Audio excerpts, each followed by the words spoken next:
This is the Celtic Exchange Weekly. This is Tino, and this week I'm joined by James and Miff as we cover all things Celtic.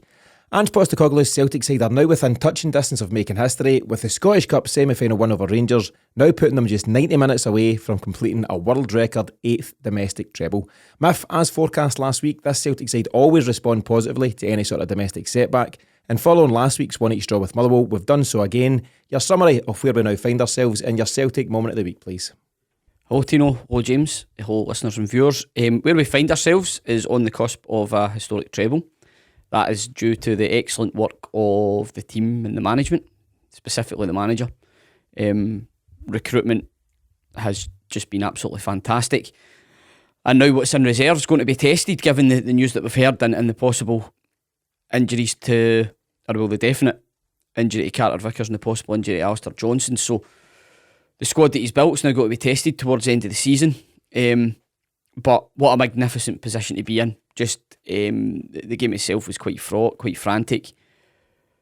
A lot was at stake. One team potentially going the season trophyless, the other team, like I said, on the cusp of a treble, and it felt like that sort of nervy game. First half could have maybe should have been out of sight. The amount of ball that we had and possession that we had, what a ball we had, that sounded like some sort of, I don't know. I better not. That wasn't it. Possession that we had.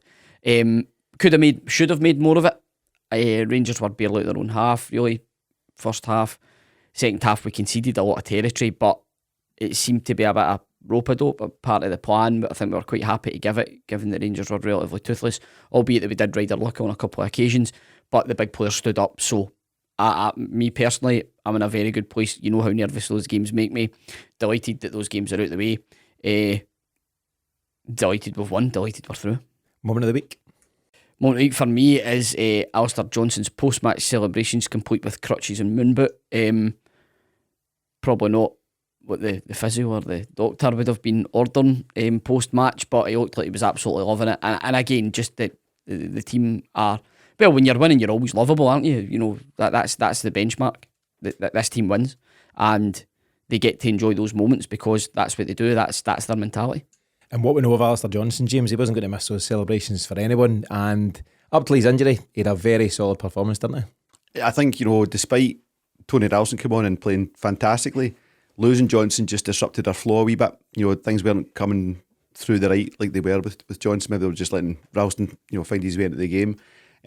He's an absolute fan's favourite, and we saw it from the day he joined. You went, this guy's going to be, just one of those players you love. Getting involved in all that celebration stuff was fantastic as well. So, but yeah, I agree with you. It was like second half we rode our luck a wee bit, but I think if Rangers had scored, we could have gone on to score more if we wanted. I think the Hatate gamble didn't quite pay off. He was relatively anonymous. I rewatched the game back this afternoon. He was maybe more involved than I thought watching it live, but not quite as incisive as he usually is. So, moment of the week for me, it's got to be Jota, innit? Paddy talks about in these games it's your quality that tells, and Jota and Maeda were the quality that told there, and the picture of Jota just going down with just a sea of angry bears behind them. It's a nice one. There's one that launches down about 5 steps to get tight to you can see he's pointing to the cluster of Rangers players that are there. It's just delightful. You might have seen the stat, James, about the difference between what Jota and Kyogo have done against Rangers compared to what Kent and Morelos have done against Celtic. I think the stat goes that Kent and Morelos, across 44 combined appearances against us, have scored 6 goals total. Kyogo and Jota have scored 8 goals this season alone. I think it's 10 games, and therein lies the difference. It's only the media that's telling you there's a level, a level in between these teams.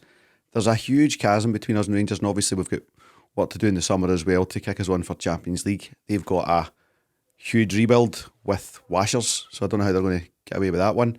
That stat, it just tells you everything you need to know. There's mediocrity everywhere. Their captain is the poster boy for mediocrity for me. Strong words, James. Okay, let's take a look at what's coming up on this week's show. Our big topic this week focuses on some of the standout individual performances that got us over the line in Sunday's semi-final and the key differences they made on the big occasion. Then it's time for this week's Mystery Cell, where the lads will be tasked once again with naming the mystery former player. And finally, we'll close out the show with This Week in Celtic Media, where we cover a figure who still seems to split opinions among some sections of the Celtic support. Okay, so let's get the ball rolling with this week's big topic.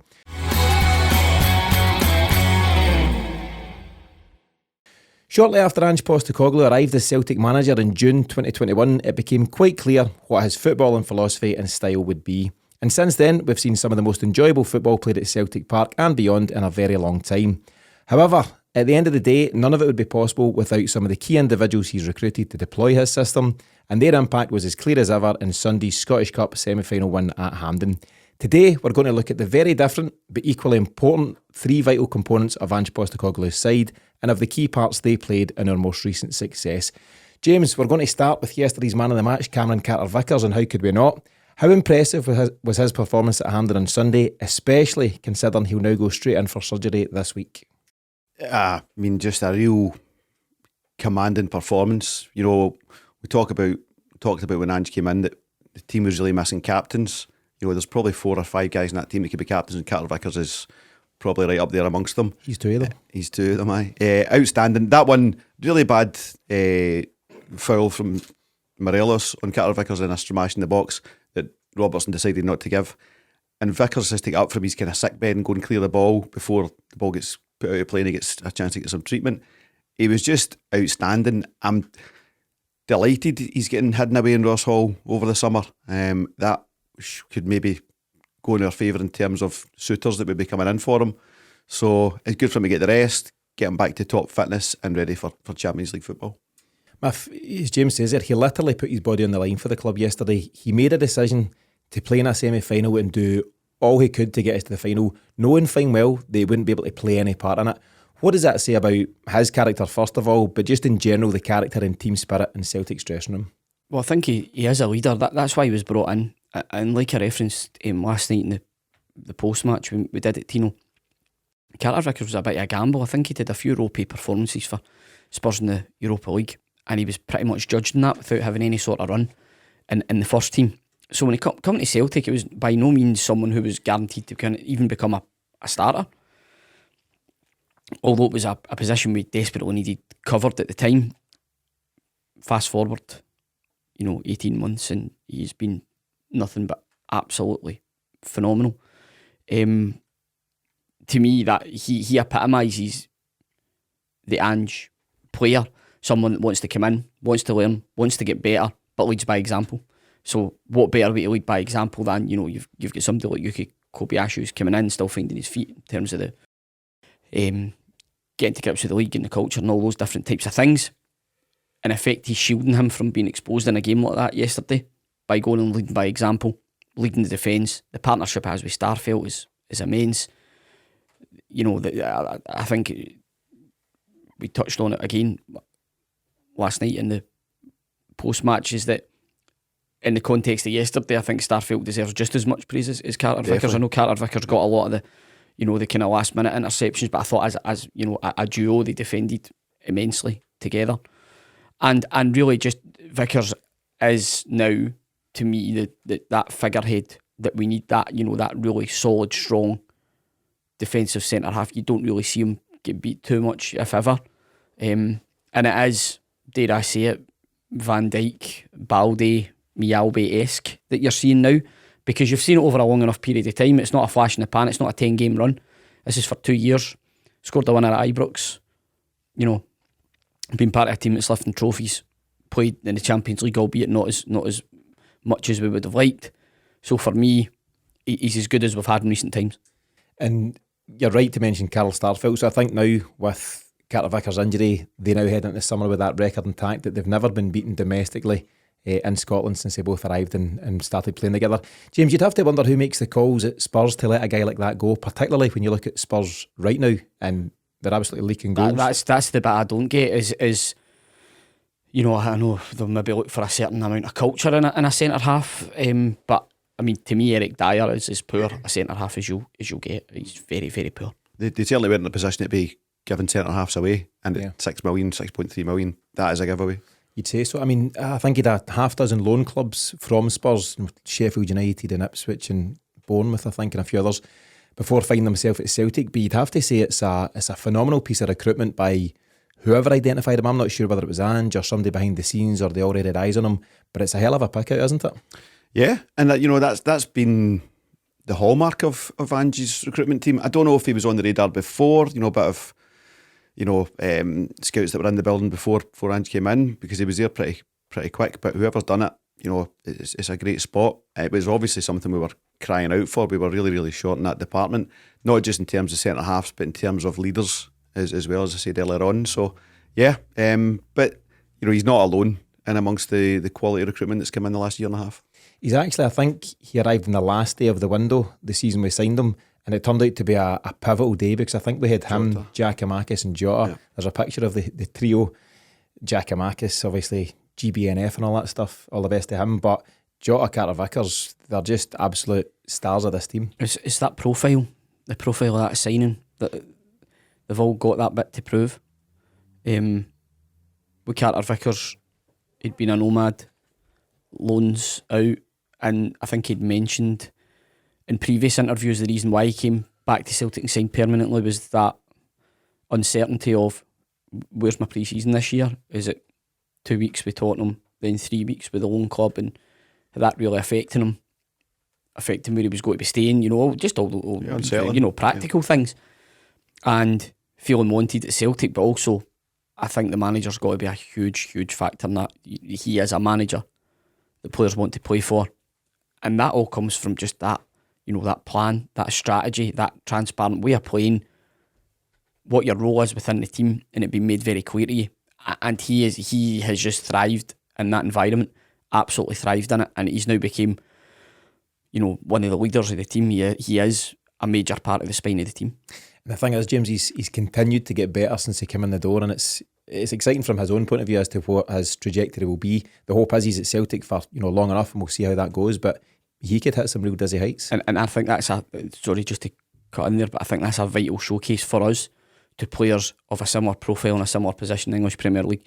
You can't come up here, you can't take a wage drop in relative terms, but it's what that's going to do for your reputation and where it's going to send you. Vickers could have went to a championship side, maybe played but not get promoted, not get relegated, and it wouldn't really done anything for his profile reputation. He's come up here, he's lifted silverware, and he's played in the Champions League. That in itself just sets him apart then from some other Spurs centre half that may have went on loan to a championship side. Yeah, Jim, Ange's Celtic are synonymous with attacking flair and scoring brilliant goals, but none of that's possible without Carter-Vickers himself and his defensive teammates. They provide the foundation that the other players build on.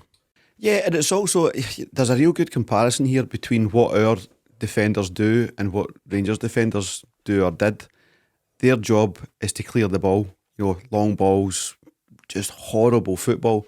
That's just not the ethos at Celtic at all. Your job is to start the attack from defence, and it's a mentality, it's a structure, it's a policy that runs right throughout the team. So you can't just be. I think Starfelt is more of a defender, but Carter-Vickers has got that coming out with the ball. He got a fair bit of space to do it yesterday as well.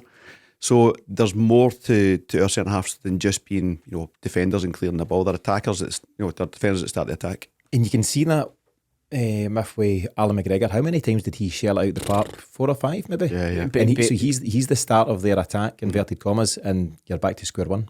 And his defence, he's always done that.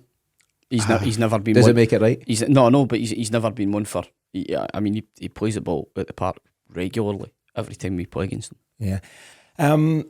Player of the Year nominations are doing the rounds at this time of year, and there's no doubt Carter-Vickers is rightfully going to be mentioned in that. What would your thoughts on that be in general? It's unusual for a defender to pick up, particularly a defender of a team who are going to hopefully sweep the boards in terms of the trophies. Yeah, but it's maybe just in line with what I'm saying earlier on. He's not just a defender, because he's such a versatile player in terms of the creative side of our defence. He's obviously right up there. It's a high calibre list for the Player of the Year draw. So he'll definitely be up there. If Van Dijk came in Player of the Years, Carter-Vickers can, Yeah. Miffy's, as I say, he's a guy who's played such an important part yesterday. He's had the block on the line, the last gasp header, and various other huge moments for the club. And as I say, it just epitomises him as a personality, doesn't it? The fact that he was willing to go the extra mile, basically to his teammates' benefit. Absolutely. Small caveat, I think the clearance off the line would have been offside. I think there was a whole 4 of them were offside. whole row of He didn't know that. defenders. No, he didn't. But that's just what he's all about. As I say, leads for the front. Absolutely leads for the front. And another thing I'll add to that is, I think when he first came, probably wasn't the most confident in the ball. I think that's something he's embraced and got better at. So it just reverts back to that mentality. When I'm just signing someone, it's someone that wants to come, get better and improve. And I think Vickers has just completely bought into that, and you've actually seen him improve as a result. Yeah, so Cameron Carter-Vickers, the star man on Sunday, and rightfully so. Moving on from him, if Daizen Maeda proved on Sunday that he's just as sharp in the head as he is in the legs, with his quick thinking, which led to the only goal of the game. You and I, as you mentioned, we done the match reaction show on the Celtic Exchange Plus after the game, and to be honest with you, thinking back, I don't think we gave him enough credit for the moment that effectively put us in the final. You might know. Did you get excited? I think I did. Did you? I had half a can of striped in me, so I was Roll back the tapes. I was feeling generous. Listen, the Maeda, as I had mentioned again, not that we're trying to push Celtic Exchange Plus, subscribe, click the link, subscribe. When I was speaking about that yesterday, it tends to be, I don't know if yous are the same, Maeda splits opinion with guys that are on the bus or whatever, in group chats. For me, it's very, very clear to me what he brings to the table, and I'm very happy with it. I don't, people talk about, he kicks the ball at the park. Well, he's on his weak side trying to put a first time ball in. I'll forgive him that. Look what he did with a first time ball when he was on his strong side. He swept a ball in that's won us a game. He also did whip in one of his weaker foot for Jota, and he took a snide touch. Yeah. And then I think there was one in the second half he put long when it was trying to feed it into Kyogo. But listen, anyway, Maeda for me is Maeda, and I love him for it. What we do, the way we play, even seen the way he worked, shutting angles down. Well, you'd have watched the game back today. Watching the game back, you probably noticed more. Hundreds. Watching the game back in the amount of attacks he shut down, angles he's he in shut left off. back positions. The guy is immense. The guy is absolutely immense, and you can't have an Ange team without a Maeda. Yeah. James Smith kind of nails it with his 3-word catchphrase there. Maeda is Maeda, and he is. He frustrates and delights in equal measure. And we know this, so we might as well just enjoy it. Absolutely. I mean, he's a wee bit unorthodox in that, he's fast, he's in a wing position, so you expect him to be going past guys all the time, and he doesn't. It's not his game. He had Tavernier several times on his heels yesterday, and you're thinking, go and attack him then. It's just not what he's looking for. He's looking for a pass or a 1-2 kind of moves and stuff. He's not looking to dribble. He's looking to play off somebody all the time. It's that sort of, I don't know, I can't think off the top. Probably, Haksabanovic is probably similar, but I can't think of a Celtic winger in the past where they're more looking for a link up than they are just to go and bomb down the line. Go in, old wingers of the past are looking to beat two men and swing the ball in. He's not really doing that. No. To me, somebody shouldn't be in the team purely on work rate alone, because at Celtic you have to provide quality. But I don't think we've ever had a player that's worked as hard for the team as Daizen Maeda. I just don't think the speed that he's at, and still yesterday, if you're a Rangers fan, you must be absolutely tearing your hair out for those in the Rangers section that still have hair. And Goldson takes a touch in the box when Maeda's within 5 yards of him. Mm-hmm. What have they not learned? I know.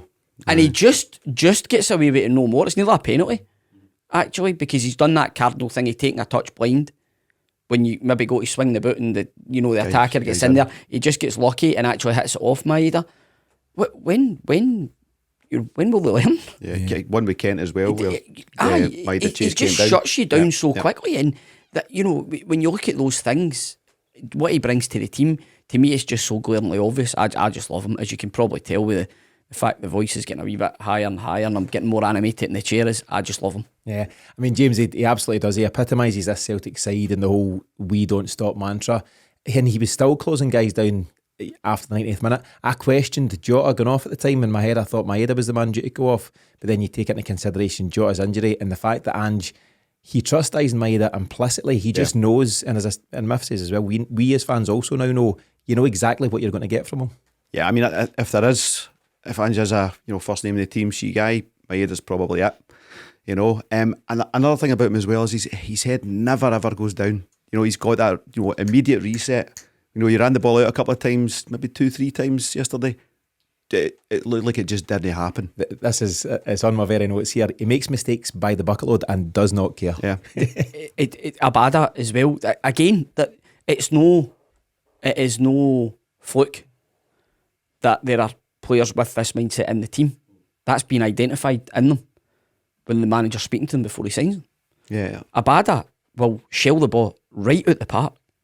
He'll run down the line under a wee bit of pressure, knock the ball out the park. He'll then beat two guys and stick it in the top corner. That's probably why they're at Celtic, because if they're beating two guys sticking it in the top corner every time, they're going to be at Celtic. Maeda, I think Maeda's an absolute steal. I think the way the game's played in the big leagues, specifically Germany and England, he would be an absolutely amazing asset, especially for a counter-attacking team where he would get a lot of space to run into. With us, quite often he's playing against packed defences and yet still manages to contribute with goals and assists, probably in scenarios which aren't really suiting his game. He just doesn't care when he makes a mistake. He just shrugs that wee baldy head and gets on with it. The way we're set up and the way that Ange and the background team send the players out is, and you saw it with Rocco Vata last week as well, is go for high volume chance creation, and there'll be mistakes, but you'll get your chance. And Vata got his 2 chances last week, got his ball in, guys didn't finish it, but he'd done his job. And Maeda yesterday runs the ball out 2 or 3 times, gets 2 quality crosses in, that one resulted in a goal. So they're just saying, just don't worry about the ones that you didn't get, because you're going to get other ones. Yeah. And you'll have heard him, I'm sure, post-match, where he stepped into the gantry and done the post-match interview, as they kind of tend to often do at Hampden now, and he used the term quote-unquote non-negotiables, and he spoke about hard work being a non-negotiable. And there's a lot of things, just footballers in general can kind of give you for free, regardless of what ability they've got. Every level.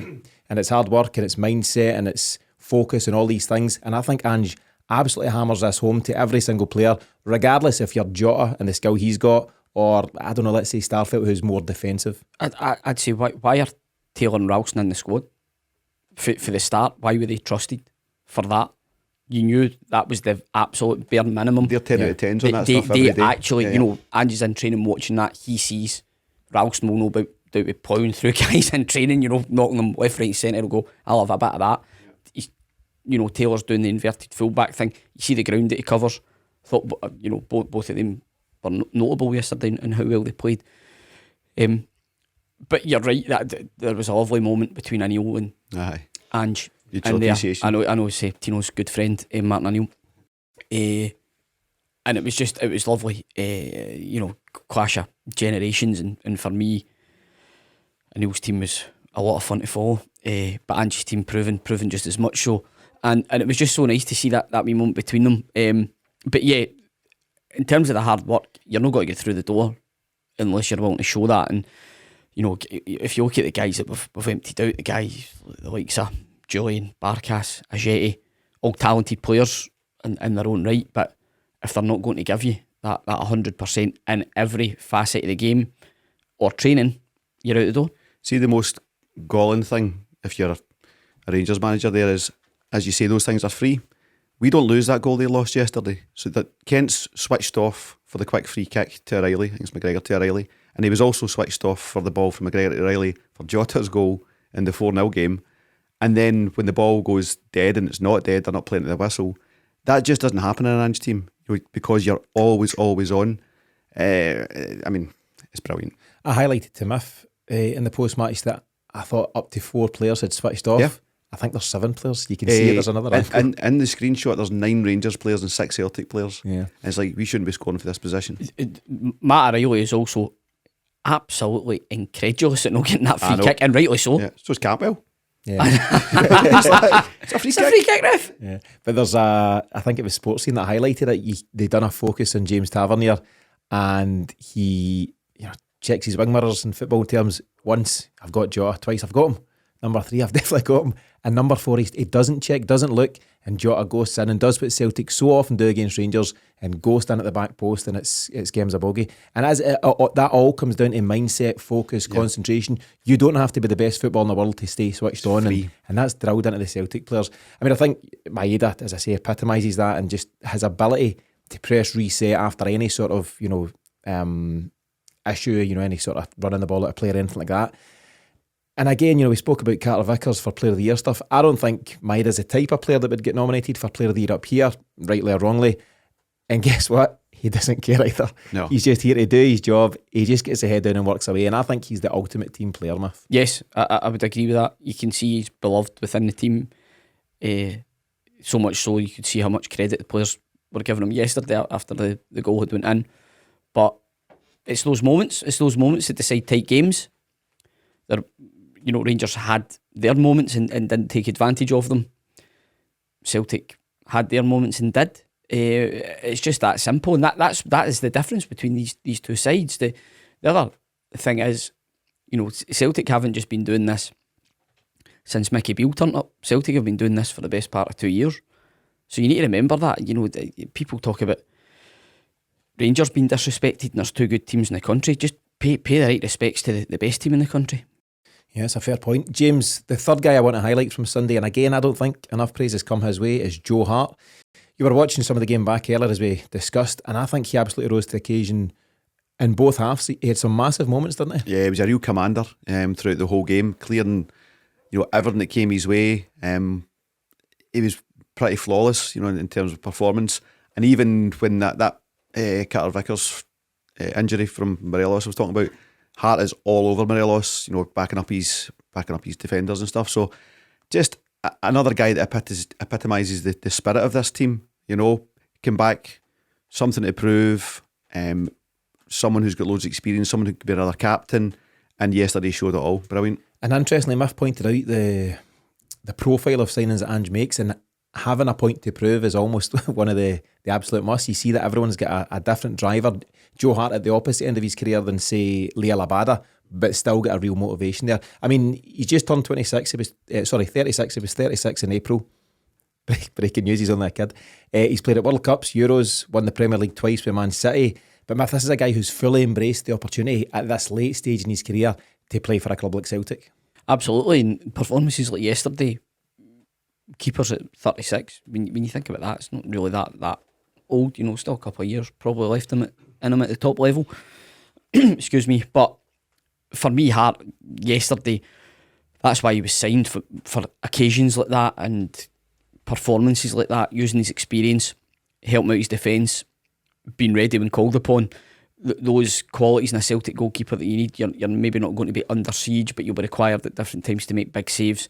It was something that Fraser Foster, his predecessor, was particularly good at, and he's come in and kind of stepped up to that mantle. Hart's an experienced character, but I think what I love most about it is you just see the enthusiasm that he's treating this project, if you want to call it that, with. I think that's how players refer to it these days. But from when he's come in the door, he's clearly been a leader in that dressing room. I can only imagine the amount of support he's given both to the manager and the captain.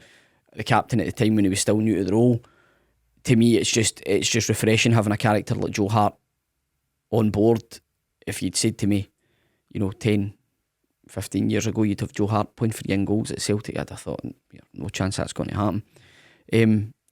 But he's been a really interesting character for me. I actually like listening to him talking. He's a good talker. He seems a bit different though. He doesn't really toe the party line. He's pretty brutal and pretty honest in his interviews. Even talking about his own performances and his own experiences when he's been at other places. So yeah, I just think he's a character, and he's really added to that dressing room. And that's what you need. You need guys like that are going to come in and go to support the captain, go to support the manager, and really drive home that message. I think going back to last year, or earlier on in the season, when he made a mistake at Leipzig, and he just said, "But look, that's the way we want to play." Now, I took issue with that, saying, "Well, we don't want you to pass the ball to opposition strikers 20 yards out." But you take his point. There are risks involved with it. It's absolute unequivocal buy-in for the playing squad. And that's what it has to be for Go to progress. Yeah, he's a great example of that. James, as Miff said, he celebrated at the end like a youngster just making his way in the game, and he's clearly, loving life at Celtic. We discussed the goalie position maybe just last week or a few weeks back anyway, and spent a bit of time on the necessary ability for keepers in the modern game to be able to play out from the back. But first and foremost, before all that, you need to be able to do the goalie bits. And Joe Hart, as he showed on Sunday at Hampden, he continues to excel there, doesn't he? Yeah, and he's just got buckets of experience, you know. So he's added the ball playing side to his game at a late stage in his career, which is ever more impressive. But yeah, you know, he's got so much experience to call on in big games, big occasions, big tournaments, and he showed it all yesterday. You know, a couple of really, really important saves. One, I think it was Arfield, you know, down his bottom right, and various others. You know, a couple of them are a bit kind of weaker shots, but you know, he had to be there and do his job. Had Fashion Sakala been any sort of footballer, Joe Hart might have had a save to make. Oh man, did you see that one? He shied out for a shy. I maintain it. Fashion Sakala is a sportsman, but he's not a footballer. The commentator I watched today, was taking a nick off the Carter-Vickers. I was like, no. I know he's that. Has it? Oh no, it's not. It's not. Straight out for a throw. Miff, how important could it be to keep the experience of Joe Hart around for the long term? Obviously, listen, he might have another season, he might have a couple, who knows, but it would be great to rely on a guy like that to be part of your backroom team, wouldn't it, in terms of progressing? Absolutely. My worry with Joe Hart is that I think now he's got a taste for first team action, he won't want to let it go, and if he's got a chance to go and play even in the Championship down south, he'd take that rather than sit on the bench at Celtic. That's my thought. I may be proven wrong. He may be happy to play number 2 to a younger keeper coming in, but I can't see it. He did an interview with David Seaman. He's got a podcast apparently. He's a good cutting going on the night, by the way. It's been excellent. He's done an interview with him, and he says, I just love playing football. So I think you're right with your first. I'd love him to be a coach and stay for, 4, 5, 10 years, whatever kind of thing. But football is like playing football, and he's been given a new lease of life, and that's just giving him the buzz again. So I think he would go down the level rather than get into coaching just yet, because he knows he can go back to coaching in 5 years' time. I think so as well. Anybody in the game will tell him, play as long as you possibly can, because you're a long time retired and all that stuff, and all that coaching stuff can follow when he's whatever, early 40s or whatever. So we'll see, but brilliant performance by him again at Hampden Park. Miff, there's various guys we could cover. You've mentioned Tony Ralston, who performed admirably. Jota, the main man once again, and the iconic celebration and all that kind of stuff. But special mention must also go to captain Callum McGregor here, who again led by example. He now stands on the verge of history as a player who could become the first to win 5 trebles in his career. That is phenomenal. That is, it's unreal. And yesterday was a battle. I think Celtic, is particularly in the second half, the midfield in particular became stretched, and he probably get through twice the work he would normally get through in the midfield. You see him, I think one of the shots that Arfield or Lundstrom has, it's a bit of a counter for Rangers, and he ends up covering for the left hand side to the right hand side, back over to the left hand side again. The amount of work that he puts in a game is absolutely phenomenal. He just epitomises that he is the captain, just an extension of the manager. You could see very, very early on in Ange's reign, McGregor was completely bought in. And if anything, I think McGregor's improved. I just think he's improved in these seasons under Ange from what he was under Rodgers. He's just now a focal point and a leader, so much so that you just can't imagine the team without him. And he's still at an age where we could have another 4 or 5 years of him left easily. Yeah, I mean, James, at just 30 years of age, he could have a good few years, and he could potentially become Celtic's, he's certainly already one of, but he could become the most decorated Celtic player ever. And as I say, he's on the verge of this 5th treble, or potentially a 5th treble, which is just frightening. How important is he to Ange's side? Oh, vital. You see, when you see Celtic do these wee player profile things, and it's 2 players talking about, who's the joker in the dressing room, blah blah blah. Every single one of those episodes, when they say who's the best trainer, it's Callum McGregor. Yep. He's first in. He's so physically fit. He's got at least 5 years left in him, and the experience he's got, bringing to the team, I think he's really matured under Ange as a player. I didn't think the captaincy was for him. I thought it would distract him from his game, but his game's totally changed, because the guy that we were looking at was that attacking midfielder, and now he's been playing for a year, nearly 2 years as they kind of sitting, and that's going to be really interesting as that changes with Iwata coming into the squad as well. But there's quite a funny one that came around last week, where the experience McGregor's got of lifting trophies, and it was a review or a re-showing of the guy, nice kind of Hampden Shear guy showing McGregor how to go up the steps to lift the League Cup finals. I've done this before, mate. I know the way. I've been up here a dozen times. He's got a phenomenal record of every final he's played in at Hampden since youth football. He's won every single time. So here's hoping that he repeats that on the 3rd of June.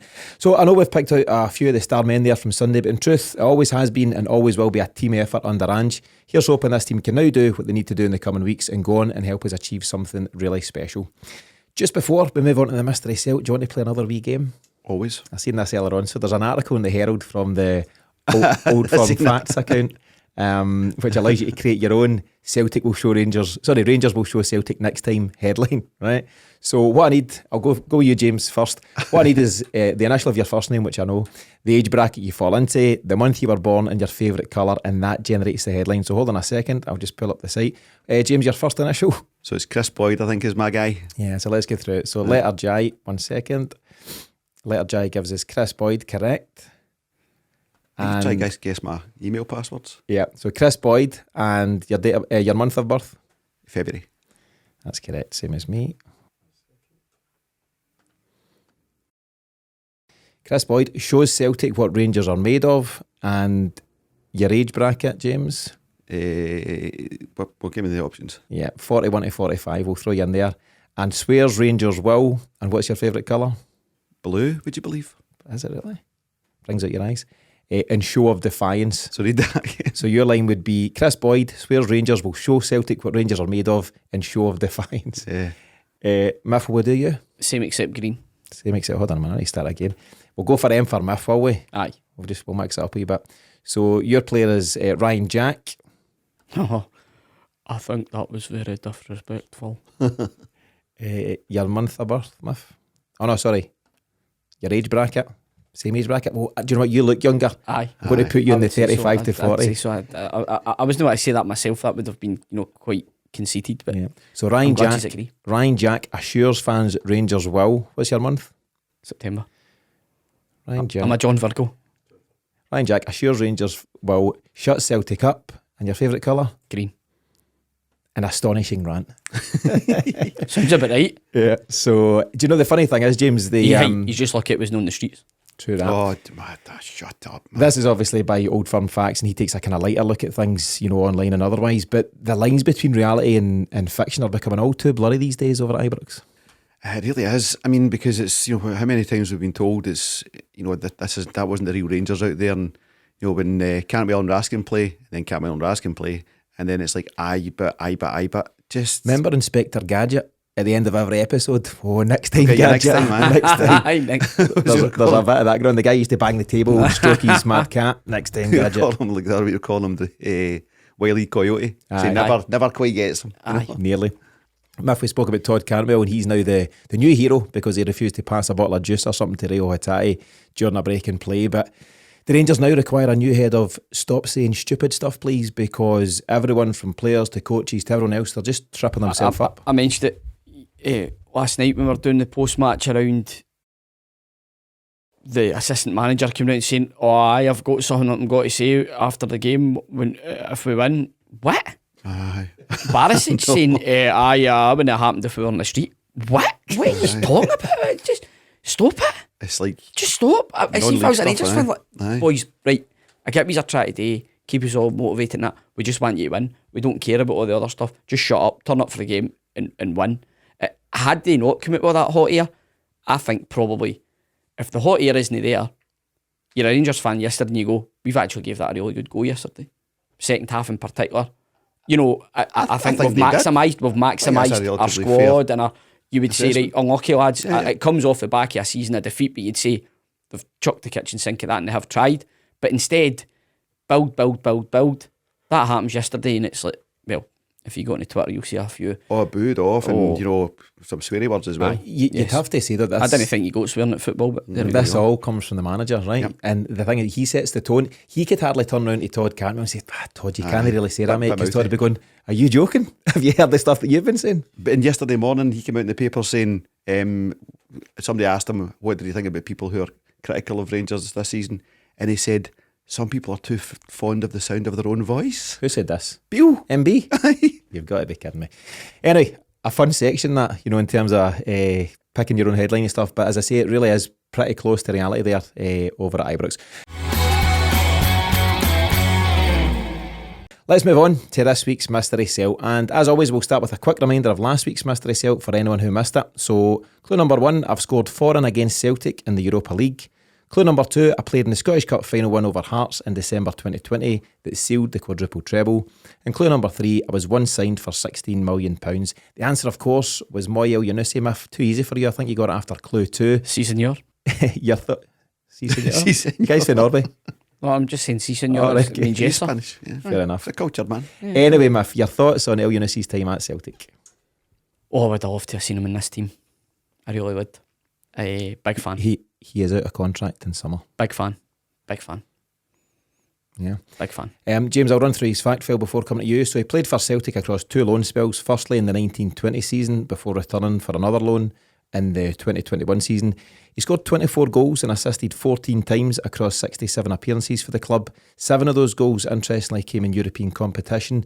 Wee bit of trivia for fun. In November 2020, after he was caught using his mobile phone after being subbed off in our 4-1 defeat by Sparta Prague, Paul Lambert famously said he had let the great Jock Stein down with his actions. So I'm sure Moy's still reeling at that one. To be fair, I think most of us were checking our phones by that point rather than watching the game. It's tough times. James, your thoughts on that, I suppose, first of all, and on Moy in general? It's difficult to give him a true assessment given the overarching atmosphere that surrounded the club at that time. For me, too hot and cold, hit and miss, bags of talent, but could go missing a lot as well. So I think you in particular were quite keen for us to sign him, ongoing. I was more than happy to see him go, really. I think we've replaced with better. Take your point. Could be interesting to see him in a team like us. I would like him in this team. I just think he's got that, ability to come in off the left and create as well as score. Just a really exciting player for me. He was absolutely outstanding right up to the League Cup final against Hammy. Just at that point in the season, and he was out for a couple of months, I think. He was a real talent. El-Younousi, I really liked him. I think he's a superstar. I think he's a great player. Do you not see shades of him and Haksabanovic? I do, and I think Haksabanovic is in trouble actually. After seeing him the last few games, you had him up in pedestal recently. I just don't think he's got at the moment. He's not got the engine to be an Ange player, and if he doesn't get that, he'll be gone. Maybe so. Ange seems to like him, but he does. I described him to Miff yesterday as a wee bit leggy. When he came on, he looked like he'd already played 60 minutes. He just couldn't get the engine going. But anyway, we've come a wee bit off topic. But Moy El-Younousi, talented guy. Would you have him on a free at the moment? Yes. Yeah, so would I. Not so sure, James? Nah. Okay, interesting enough. I'm sure it's a no. Talented player, regardless. So let's move on to this week's Mystery Celt. As always, the first 10 listeners with the right answer win 14 days free of the Celtic Exchange Plus. Just head to our Twitter page at Celtic Exchange right now, and you'll see the pinned tweet giving you the instructions. Are you ready? Born ready. Let's go. Clue number 1. Are you ready? Are you ready? Clue number 1. I joined the Celtic Academy in 2011 and made my debut under Neil Lennon in early 2014. Jack Aitchison. Celtic's youngest ever scorer, Jack Aitchison, and he came off the bench against us for Motherwell last week. Yep. Again, we've got distracted. But no, it's not Jack Aitchison. Matt, anything from you? 2014 debut. No. Clue number 2. I went on to make appearances under Ronnie Dyla and Brendan Rodgers, but also spent time on loan at Oldham, Cork City and Walsall.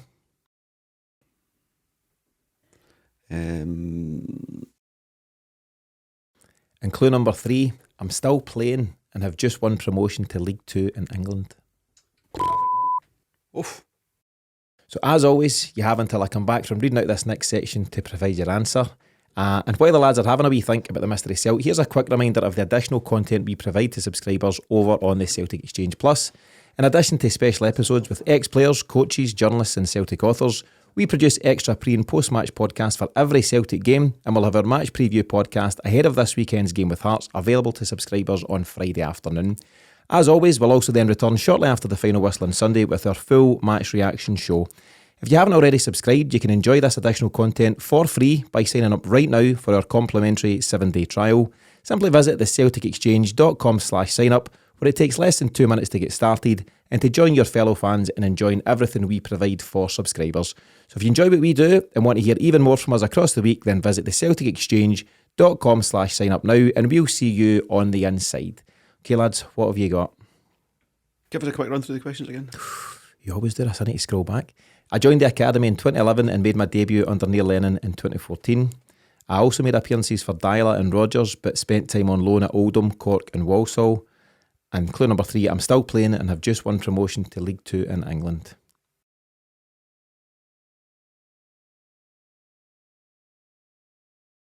I'm going to And it was correct. Oh, I was being a bit devious. We'll get that beeped out. I was trying to throw you. Right, wait now. How many games? How many episodes to end the season? Was that 6? The score is now 10-7, so you've got a bit of daylight. It's nearly uncatchable.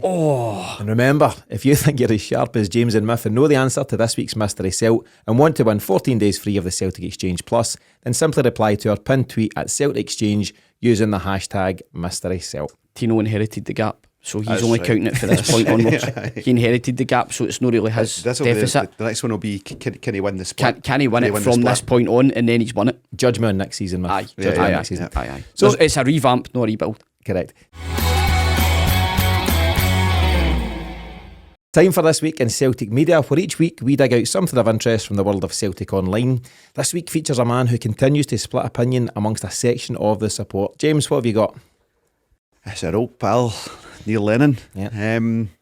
So he's done a pretty extensive interview with Peter Maguire on PLZ.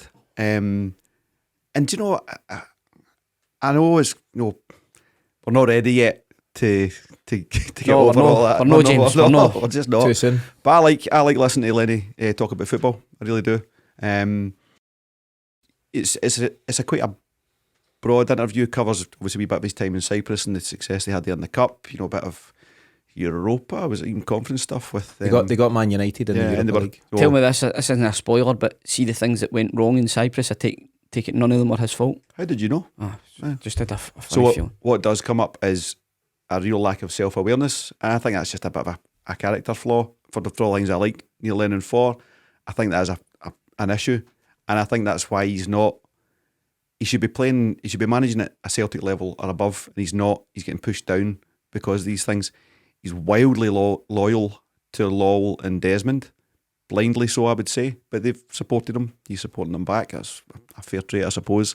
But yeah, it's really worth a watch. There's no responsibility taken, and I think the majority of the issues were board related. I gave numbers on it to a pal last week. I said it's about 10% Lennon's fault that season, about 70% the board, and 20% the COVID authorities letting Rangers send their tests away to Belfast or wherever they want, kind of stuff. Allegedly. Factually. But yeah, it's well worth a watch. It's about 50 minutes, so it covers a lot, and it gets you back into hearing Lenny talk about football, Yeah, which is good. I've watched it as well.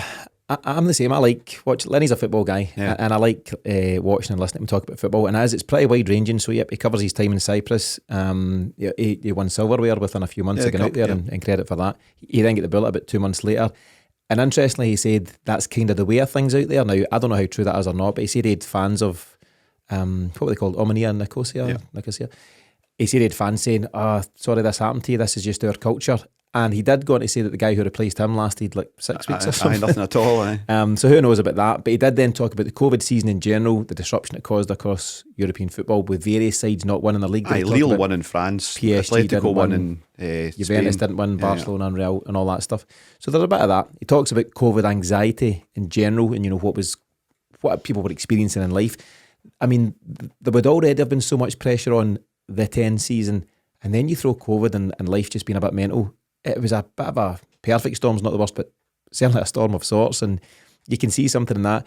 There was a really interesting point where he was asked specifically if he'd lost friends over this, and good friends, and I thought that was, I don't know, you couldn't help but feel from there. Football's football and it's a cutthroat business, but I think he feels that some of his old teammates had thrown him under the bus.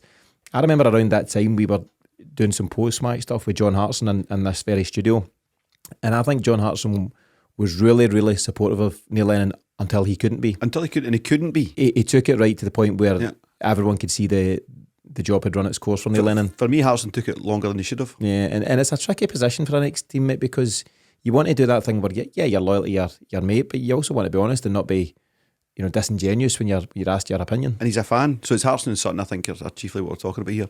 And they're both Celtic supporters, and they both knew, same as us, that was gone. The management team didn't have control of the dressing room or whatever. And I think Harrison was, very fair and held it as long as he could. Like I say, more than I thought he should have. Yeah.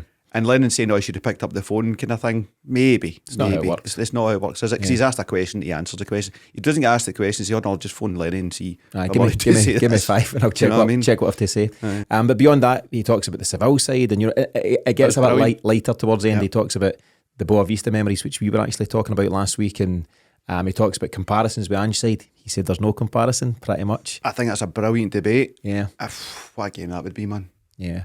It's interesting. The last thing I thought was interesting as well, that he talks about a potential return to the game and says that he's currently speaking to a few clubs, so we'll see what happens. It'll be very interesting to see where Lenny pitches up next and at what level. But Miff, I'll come to you for your opinion on something. So the main gripe generally among supporters seems to be that he never walked when he knew the league was over that season and it was out of reach, and I think that's what sticks with most people. Now, if I'm to offer, play devil's advocate and all that stuff, modern managers don't walk. They wait till they get sacked because there is so much money at stake. Now, you can point at that and say, how much money does a guy need and all that stuff. 100%. It would potentially cost him a couple of million to walk. It's a madman that walks away from that. So what's your general take on it all? He's not ready. Still a bit raw for me. Still a bit raw for me. The lack of self-awareness, the lack of humility, I would call it, is what galls me. Nothing's ever his fault. And by the way, Neil Lennon, the player, absolute legend. Neil Lennon, the manager, to a point, legend. However, there were so many things wrong with that season. Not all Neil Lennon's fault, but I do think the circumstances needed a certain type of management. A management that Lennon's character wouldn't allow him to bring to the squad. We only know that in hindsight. Getting into the season, you need to remember that the 1920 season that got cut short, Celtic were really, really coming on strong just towards the end of that season, and some of the football that season was brilliant because I think we'd all get so used to Rodgers' style of football and it was pretty samey. Continuation, yeah. I thought that there was an element of dynamism brought by Lennon's football. The Edward Griffiths pairing up front, for example, Mikey Johnson had really started to come. I know, you'll be delighted. That's for another day. So there was a bit of freshness and an element of excitement about it as well. But the recruitment in the summer went disastrously wrong, even though we didn't think it had.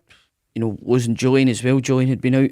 There was loads of things wrong with that season, but ultimately Lennon just hasn't really, he's still throwing shade at the fans and using every other excuse under the sun rather than saying any element of it that he got wrong. And I think that's what's galling me more than anything else. Come out and talk about it whilst you're willing to admit that your failings played some part in it. The longer he goes on trying to blame, he blamed the fans at one point. They weren't even in the stadium. They were chucking sharks outside the ground. But Sinky. Big Sinky. Alright, Sinks. That's the bit for me. It's the lack of awareness, lack of humility. And until that's addressed, nah.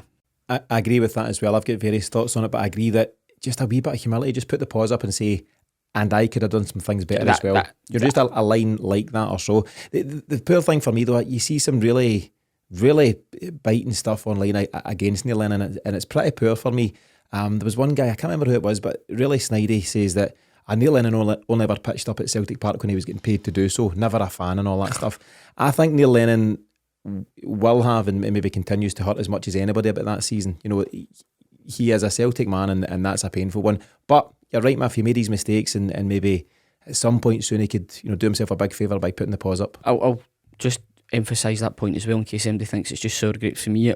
His credentials in terms of being a Celtic legend aren't in doubt prior to that debacle, but I can't sit here and say to me personally he hasn't affected that by his actions, and by the way he spoke about it since then. even at times up until now, if this interview I've not watched it or listened to it, but I will do.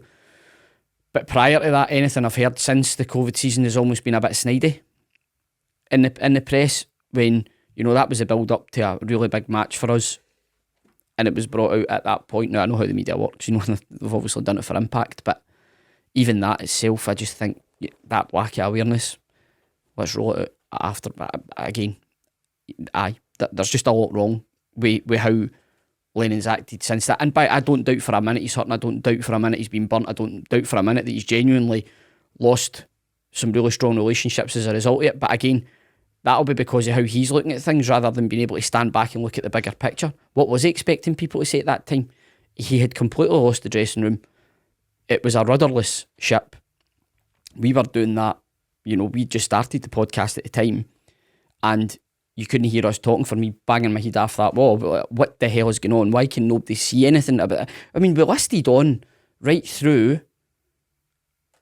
the Dubai debacle. I mean, God, this is bringing me back. He's like, what have you done to me? Right, I should be here celebrating. But it did. I mean, just look at it. Just go and look at the timeline. Yeah. Pumped 4-1 twice off, what was it, Slavia, Sparta Prague. That alone, that's a sacrifice for a Celtic manager. You could see it was happening. Everyone knew it was Dundee happening. United, we scraped through last minute. And then the Rangers game, that was it for a lot of fans. Probably the worst display we've ever had. I mean, the scoreline was only 2-0, but it's as bad. 2-0 down. It's bad as we've ever played against Rangers. The only part that maybe something Hartson were saying, you know, it's time for Neil to go. But your point's spot on. It's not Lennon's job to go. It's Lawwell's job and the board's job to say, right, we're going to change it. But they're trying to save the money by getting him to resign. He should have been fired for everybody's sake, for him as an individual, for the club, for the fans. Find a compromise agreement, whatever it may be. But it's the board that controls that, not Neil Lennon. The rumour was that he was scunnered with it and he was going to resign, and his agent stopped him. Kind of correctly, that's his agent's job. Don't be stupid throwing that money away. I was going to say, that's a £2 million role you're playing there. If you let your client resign, nobody's getting paid. No. And this isn't most importantly, you. This isn't turning into a money thing, but it's just a real life thing. You can't walk away from that. I completely accept that, but at the same time, you know, we allowed it to turn into a farce. Whoever you blame for that, everybody will have their own opinions. But you cannot say, and you just can't say Neil Lennon didn't play a part in that. You just can't. No, of course. James, what was interesting is that when Miff was talking about Maeda, his voice went a wee bit higher.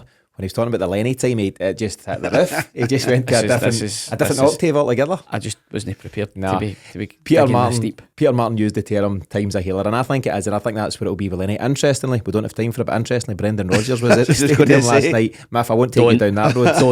Don't. But there will be a time when Neil Lennon will be welcome back at Celtic Park, and in my opinion, he absolutely should be welcome back as a legend, and you can dress it up however way you want. But some tanning Rodgers, eh?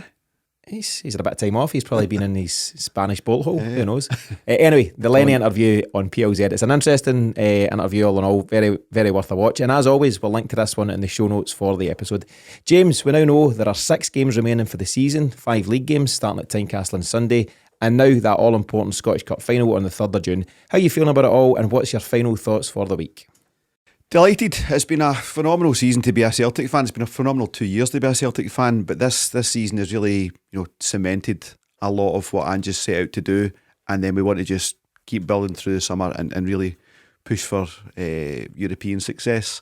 So I need to get to calendars and work out what's going on there, because there's a lot of drinking to be done the next few weeks, Miff. So we need to make sure we've got all that sorted, Mondays off and all that kind of stuff. So that's my job for the week. A lot of coordination required. Miff, the final word this week goes to you. What are you saying to it now that we know Ange's side are just 90 minutes from history? Well, it cannot be emphasised just what a phenomenal achievement it is to get to this stage, to be in the position with 5 league games to go, that we're on the cusp of this treble, which petrified me so much when Paddy and James were calling it so long ago. But here we are. It's down to the manager, it's down to his management of the team and the squad, and we're just so lucky to have him, and so lucky to have this squad of players that they're all bought in. And yesterday was the epitome of that. They had to dig in, but they did. They got the job done, and they've earned the right to celebrate. Do your talking on the pitch. Yeah, they absolutely do. So that wraps things up on the latest episode of the Celtic Exchange Weekly. Thanks to James and Miff for joining me today, and as always, our thanks to you for listening.